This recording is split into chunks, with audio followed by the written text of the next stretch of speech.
कधी नर्सकडे बघितलं तर आपल्याला असं वाटतं की नर्सिंगमध्ये जावं, कधी डॉक्टरकडे बघितलं की त्या वयामध्ये म्हणजे बरोबर. 10वी-12वीचं जे आपलं वय असतं त्याच्यामध्ये आपल्याला बऱ्याचशा वेळेला कधी वाटतं की पायलट व्हावं, कधी वाटतं एअर होस्टेस व्हावं. हे नेमकं का होतं आणि या विद्यार्थ्यांना तुम्ही काय सल्ला द्याल? हे ना अगदी नैसर्गिक आहे. मला आता आठवत नाही, पण टागोरांची एक सुंदर कविता आहे, कधी वाटते मासा व्हावे आणि असं, आणि काय काय वेगळं व्हावं असं वाटतं. तसंच हे आहे. हां, आणि आपण जेव्हा अगदी लहान असतो ना, हां, तेव्हा तेव्हा आपल्याला असं वाटतं की आपण काय घोडागाडी चालवावी हां. किंवा कंडक्टर व्हावं किंवा मग मोटरमन व्हावं, ट्रेन चालवावी असं वाटतं. हं.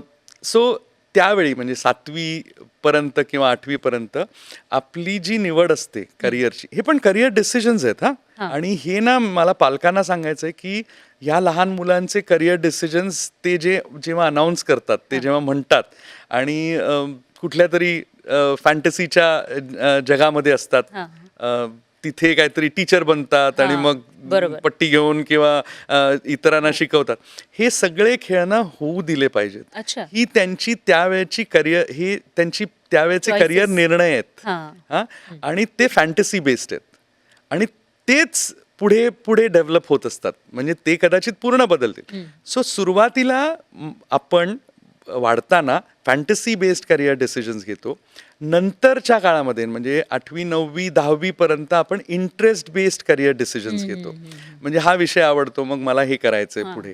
हां, किंवा ही ताई आहे, ती ती तिकडे खूपच ती जे करते ते खूपच मस्त वाटतंय, मग त्या सो ते ना इंटरेस्ट बेस्ड करिअर डिसिजन्स असतात. आणि नंतर येतात स्किल बेस्ड करिअर डिसिजन्स, म्हणजे कौशल्यावर आधारित माझे करिअर डिसिजन्स. हां.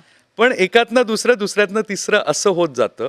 त्यामुळे ही आपली वाढण्याची प्रक्रिया आहे, ही मोठं होण्याची प्रक्रिया आहे. आणि ती प्रत्येक वेळी त्या करिअर डिसिजन्सना छान मान मिळाला पाहिजे, त्याच्याबद्दल बोललं पाहिजे, त्याच्याबद्दल अधिक माहिती दिली पाहिजे, कारण ते स्टेजेस आहेत त्या. बरोबर. सो त्यामुळे त्याला प्रोत्साहन पालकांनी उलट दिलं पाहिजे असं मला वाटतं.